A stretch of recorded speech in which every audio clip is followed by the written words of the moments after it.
কেশবপুরের পাহাড়ের চূড়ায় পাথরের টিলাগুলোর মাঝখানে কাঠের তৈরি একটা ঘর ছিল। সেই ঘরে ৭০ বছর বয়সী এক বৃদ্ধ একা থাকতেন। আজ বৃদ্ধ গভীর ঘুমে আচ্ছন্ন ছিলেন। রাতের নিস্তব্ধতা ছিল। রাত অনেক গভীর হয়ে গিয়েছিল। বাইরে অনেক বৃষ্টি হচ্ছিল। হঠাৎ দরজায় কড়া নাড়ার শব্দ হলো। ঠক ঠক ঠক। বৃদ্ধ চমকে উঠে বসলেন। তার ঘুম ভেঙে গেল। তিনি নিজেকে বললেন, এই সময় আমার বাড়িতে কে হতে পারে? এখানে এই নির্জন জায়গায় তো আজ পর্যন্ত কেউ আসেনি। কিন্তু তখনই দরজা আরও জোরে জোরে বাজতে লাগলো। বৃদ্ধ বিছানা থেকে উঠলেন, ধীরে ধীরে দরজার কাছে গেলেন এবং যেই তিনি দরজা খুললেন, বাইরের দৃশ্য দেখে অবাক হয়ে গেলেন। সেই বৃষ্টিতে ভিজে সামনে এক যুবতী সুন্দরী মেয়ে দাঁড়িয়েছিল। তার নাম ছিল মোহনা। বৃদ্ধ যেই মোহনাকে দেখলেন, তিনি এক অদ্ভুত আকর্ষণ অনুভব করলেন। মোহনার পুরো শরীর বৃষ্টিতে ভিজে চুবো চুবো হয়ে গিয়েছিল।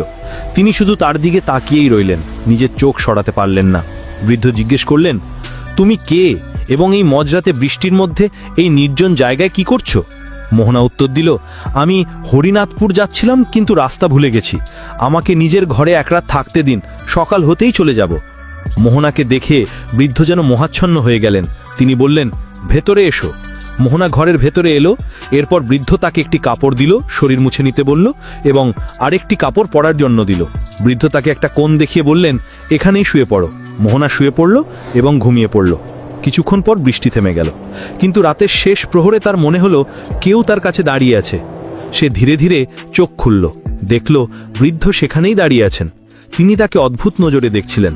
মোহনা ঝটকা দিয়ে উঠে বসল, বলল, কি হলো, তুমি এখানে কি করছো? বৃদ্ধ বললেন, কিছু না, তোমার শীত করছিল হয়তো, চাদর দিতে এসেছিলাম। মোহনা রাগের সঙ্গে চাদর নিল, সেটা গায়ে দিয়ে আবার শুয়ে পড়ল। কিন্তু মোহনা ঘুমিয়ে যাওয়ার পরও বৃদ্ধ সেখানেই দাঁড়িয়ে রইলেন। তার চোখে অদ্ভুত এক আকাঙ্ক্ষা ছিল। তিনি শুধু মোহনাকে দেখতেই রইলেন। সকাল হলো, মোহনা ধন্যবাদ জানালো এবং ঘর থেকে বের হতে লাগলো। তখনই বৃদ্ধ বললেন, কোথায় যাবে? তুমি যুবতী মেয়ে, আজমির তো এখান থেকে অনেক দূর। বৃদ্ধ কাছে এলেন। তিনি মোহনার হাত ধরে ফেললেন, বললেন, আজকের রাতটা থেকে যাও, মাত্র এক রাতেরই তো ব্যাপার। মোহনা রাগের সঙ্গে হাত ছাড়িয়ে নিয়ে বলল, এর মানে কি? বৃদ্ধ বললেন, তারপর আমি তোমার যাওয়ার কোনো ব্যবস্থা করে দেব।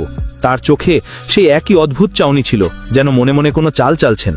মোহনা তার কথায় রাজি হয়ে গেল এবং থাকার জন্য প্রস্তুত হলো। বৃদ্ধ তাকে দেখতেই রইলেন, যেন তিনি চাইছেন মোহনা তার কাছে চলে আসুক। রাত হয়ে গিয়েছিল। মোহনা নিজের বিছানায় শুয়ে পড়ল, বৃদ্ধও নিজের বিছানায় শুয়ে পড়লেন। কিন্তু তার মন এখন ছটফট করছিল। তিনি শুয়ে রইলেন, কিন্তু তার চোখ ছাদের দিকে তাকিয়েছিল না। সেগুলো ঘরের কোণে শুয়ে থাকা মোহনার দিকে একদৃষ্টিতে তাকিয়েছিল। তার শ্বাস দ্রুত চলছিল, হৃদয়ে এক অদ্ভুত তোলপাড় হচ্ছিল। ধীরে ধীরে তিনি বিছানা থেকে উঠলেন, চুপিসারে মোহনার কাছে গেলেন, তাকে ওপর থেকে নিচ পর্যন্ত দেখতে লাগলেন। তারপর তার কাছে বসে পড়লেন এবং আলতো করে তার চুলে হাত বুলিয়ে দিতে লাগলেন। হঠাৎ মোহনা সামান্য নড়ে উঠল। বৃদ্ধ ভয় পেয়ে গেলেন যে সে না আবার জেগে ওঠে। তিনি ঘাবড়ে গিয়ে আবার নিজের বিছানায় ফিরে গেলেন, কিন্তু তিনি সেখান থেকেই মোহনার হাত ধরে ফেললেন। দীর্ঘক্ষণ তার মুখের দিকে তাকিয়ে রইলেন। তার চোখে এখন শুধু কামনাই নয়, বরং কোনো এক পুরনো তৃষ্ণা জেগে উঠেছিল। তখনই হঠাৎ মোহনার চোখ খুলে গেল।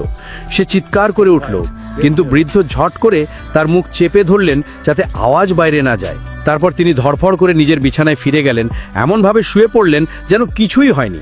মোহনা সারা রাত ভাবতে লাগলো, এই বৃদ্ধ আমার কাছে কেন এসেছিল, কি করার চেষ্টা করছিল? এর উদ্দেশ্য ভালো মনে হচ্ছে না। সে ভয়ে কাঁপতে লাগলো। ভাবতে ভাবতে অবশেষে তার ঘুম চলে এলো। সকাল হলো। মোহনা উঠল এবং বৃদ্ধের কাছে এলো।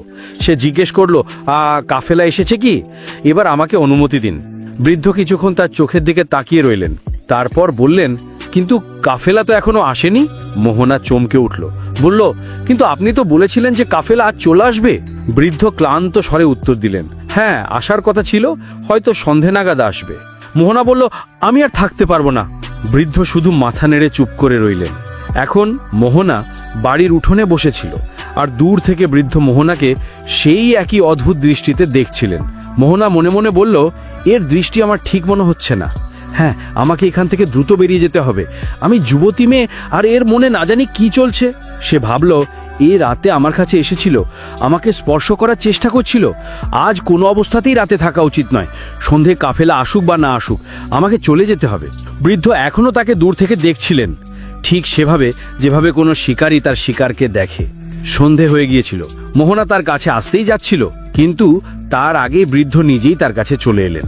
তিনি বললেন, দেখো, মনে হচ্ছে কাফেলা এখন সকালের দিকেই আসবে। ভাবলাম তোমাকে নিজেই জানিয়ে দিই, ওদের কাছে অনেক মালপত্র থাকে, তাই ধীরে ধীরে চলে। আজকে রাতটা আর থেকে যাও। মোহনার খুব রাগ হলো। সে জোর দিয়ে বলল, আমি আর থাকতে পারবো না, কাফেলা আসুক বা না আসুক, আমি এখনই এখান থেকে বেরিয়ে যাচ্ছি, আমার আর সহ্য হচ্ছে না। বৃদ্ধ আরও কাছে এলেন, বললেন, কিছুক্ষণের মধ্যেই রাত হয়ে যাবে, তুমি যুবতী মেয়ে, এই মরুভূমিতে রাতে কোথায় যাবে? এখানে বন্য জানোয়ারও ঘুরে বেড়ায়, যদি কোনো ক্ষতি হয় তবে। তার কথায় চিন্তার চেয়ে ফন্দিটাই বেশি ছিল। মোহনার পূর্ণ বিশ্বাস হয়ে গেল যে এসবই নতুন চাল, কিন্তু সে ভেবেচিন্তে বলল, ঠিক আছে, থেকে যাচ্ছে। তারপর কঠোরভাবে বলল, কিন্তু এটাই শেষ রাত, কাল সকালে কাফেলা আসুক বা না আসুক আমি চলে যাব।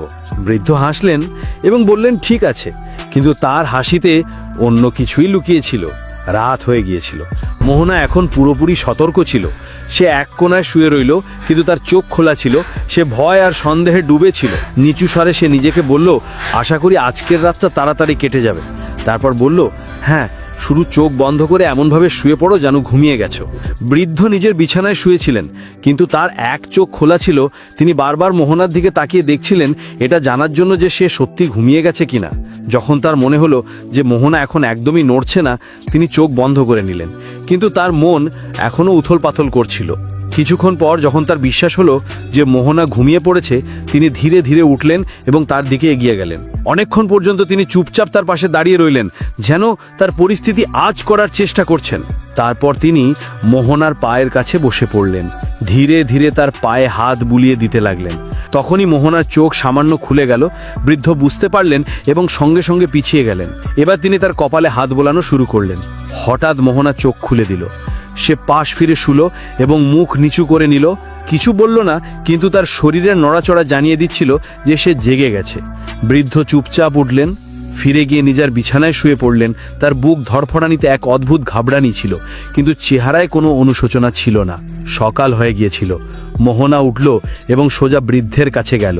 সে কড়া গলায় জিজ্ঞেস করল, হ্যাঁ, এসেছে কি তোমার কাফেলা, নাকি এবার কোনো নতুন অজুহাত আছে? বৃদ্ধ কিছুক্ষণ চুপ থাকলেন, তারপর বললেন, কাফেলা তো আসেনি। মোহনা ক্ষেপে উঠল, আমি তো আগেই জানতাম যে কোনো কাফেলা আসার নেই। তুমি আমাকে অন্য কোনো উদ্দেশ্যে এখানে আটকে রাখছো। আমি সব বুঝে গেছি। এখন আমি এক মুহূর্ত এখানে থাকতে পারবো না। চলো, আমি বেরোচ্ছি। যেই সে কুঁড়েঘর থেকে বের হতে লাগলো, বৃদ্ধ হঠাৎ তার সামনে এসে দাঁড়িয়ে পড়লেন। তার পথ আটকে বললেন, তুমি এখান থেকে যেতে পারবে না। মোহনা বলল, পথ থেকে সরে দাঁড়াও, নইলে আমি জোরে চিৎকার করব। বৃদ্ধ ধীরে বললেন, তোমার আওয়াজ এখানে শোনার মতো কেউ নেই। মোহনা রাগে চেঁচিয়ে উঠল, তুমি কি চাও? আমাকে কেন আটকাচ্ছ? তুমি আমার বাবার বয়সী, একটু তো লজ্জা করো, একটু তো খাতির করো। বৃদ্ধ গম্ভীর গলায় বললেন, যেমনটা তুমি দেখছো ব্যাপারটা তেমন নয়। তুমি যে লোকটির খোঁজে আজমির যাচ্ছ, কে জানে সে হয়তো এখানেই কোথাও আছে। মোহনা বলল, আমাকে এখানে এক মুহূর্ত থাকতে হবে না। আর তুমি এটা কিভাবে জানলে যে আমি হরিনাথপুর কাউকে খুঁজতে যাচ্ছি? বৃদ্ধ বললেন, এই কথাটা আমি এখন বলতে পারবো না, কিন্তু যদি তুমি আজকের রাতটা এখানে থাকো তবে এটা তোমার ভালোর জন্যই হবে। মোহনা চমকে গেল। সে মনে মনে ভাবল, আবার সেই একই চাল। এই বৃদ্ধ বারবার আমাকে কেন আটকাচ্ছে? এর আসলে কি হয়েছে? বৃদ্ধ বললেন, আমি বললাম তো, মাত্র আর একটা রাত থেকে যাও। কাল সকালে তোমার সব প্রশ্নের উত্তর পেয়ে যাবে এবং হয়তো তোমার আজমির যাওয়ারও প্রয়োজন হবে না। মোহনার এখন দ্বন্দ্বে পড়ে গেল। সে অবাক হয়ে নিজের দিকে তাকাতে লাগলো। এ কিভাবে জানে যে আমি কাকে খুঁজছি এবং আমার কি সমস্যা আছে? মোহনার মনে প্রশ্নের ঝড় বইছিল, কিন্তু এখন বৃদ্ধের উপর তার বিন্দু মাত্র ভরসা রইল না। সে বৃদ্ধকে ধাক্কা দিল এবং কুঁড়ে ঘর থেকে বেরিয়ে গেল। বৃদ্ধ তার পিছু পিছু দৌড়ালেন এবং ডাকলেন, দাঁড়াও, সবকিছু বরবাদ হয়ে যাবে যদি তুমি চলে যাও। অনেকটা দূর যাওয়ার পর মোহনা ক্লান্ত হয়ে এক জায়গায় বসে পড়ল। সে হাঁপাচ্ছিল, কিন্তু মনে এখনো ভয় আর অস্থিরতা রয়ে গিয়েছিল। হঠাৎ পেছন থেকে বৃদ্ধ হাঁপাতে হাঁপাতে তার কাছে চলে এলেন। তার শ্বাস দ্রুত চলছিল, কিন্তু কণ্ঠস্বরে এখনো রহস্যের ছোঁয়া ছিল। আমি তোমাকে শেষবারের মতো বলছি। তিনি ধীর কিন্তু নিশ্চিত স্বরে বললেন, ফিরে গিয়ে ওই ঘরে থেকে যাও, তাহলে হয়তো তোমার আজমির যাওয়ার প্রয়োজন হবে না। মোহনা ক্লান্ত কিন্তু কঠিন ভঙ্গিতে জিজ্ঞেস করল, যদি কোনো ব্যাপার থাকে তবে পরিষ্কার করে বলছো না কেন? বৃদ্ধ দীর্ঘশ্বাস নিলেন এবং বললেন, সে কথাটা আমি এখন বলতে পারবো না। যদি এখন বলে দিই তবে সব কিছু নষ্ট হয়ে যাবে, কিন্তু এইটুকু বলতে পারি যে তুমি তোমার স্বামীকে খুঁজতে বেরিয়ে বেরিয়েছ। মোহনা এটা শুনে স্তম্ভিত হয়ে গেল। তার শ্বাস যেন এক মুহূর্তের জন্য থমকে গেল। হ্যাঁ, আমি আমার স্বামীকে খুঁজছি। সে অনেক দিন ধরে নিখোঁজ। আমি অনেক এলাকায় খুঁজেছি। এখন আজমিরের দিকে যাচ্ছি। কিন্তু তুমি এসব কিভাবে জানলে? সে চমকে গিয়ে জিজ্ঞেস করলো। বৃদ্ধ খুব গুরুত্বের সঙ্গে বললেন, আমি সব জানি, কিন্তু তোমাকে আমার সঙ্গে একটা রাত কাটাতে হবে। তবেই আমি তোমার সব প্রশ্নের উত্তর দিতে পারবো। মোহনাই অদ্ভুত শর্ত শুনে খাবড়ে গেল। সে ভয়, সন্দেহ আর বিভ্রান্তি নিয়ে বৃদ্ধের দিকে তাকাতে লাগলো। এটা আবার কোনো নতুন চাল নয় তো? এখন এই রাতে আমার সঙ্গে কি করতে চলেছে? সে মনে মনে ভাবতে লাগলো। বৃদ্ধ তাই সেখানেই দাঁড়িয়ে রইলেন, খুব গম্ভীর এবং শান্ত হয়ে। তার চোখ এখনো মোহনার উপর স্থির ছিল। কিছুক্ষণ চিন্তা ভাবনা করার পর মোহনা বলল, ঠিক আছে, চলো আর একটা রাত ওখানেই থেকে যাই। এটা শুনে বৃদ্ধের মুখ খুশিতে উজ্জ্বল হয়ে উঠল।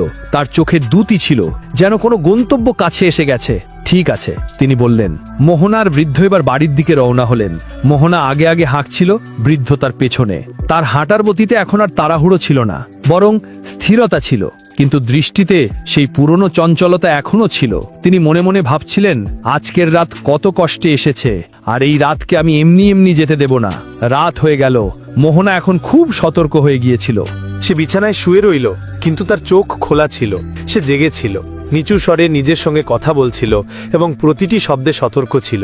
বৃদ্ধ নিজের বিছানা থেকে তাকে দেখতে লাগলেন। যখন রাতের শেষ প্রহর এলো এবং তার মনে হলো যে এখন ঘুমের প্রভাব পড়ছে, তিনি ধীরে ধীরে উঠিলেন এবং মোহনার কাছে গিয়ে বসে পড়লেন। তিনি তাকে ভালোবাসাপূর্ণ দৃষ্টিতে দেখতে লাগলেন। তারপর তার হাত ধরে নিজের বুকে চেপে ধরলেন। মোহনা ঝটকা দিয়ে হাত ছাড়িয়ে নিল এবং রাগে মুখ ঘুরিয়ে নিল। বৃদ্ধ চুপচাপ উঠলেন এবং আবার নিজের বিছানায় শুয়ে পড়লেন। তার চোখে কোনো অনুশোচনা ছিল না, শুধু একটা অপেক্ষা ছিল, যা এখন তার পরিণতির খুব কাছে। সকালের প্রথম আলো কুড়েঘরের মাটির দেওয়াল ভেদ করে ভেতরে এলো।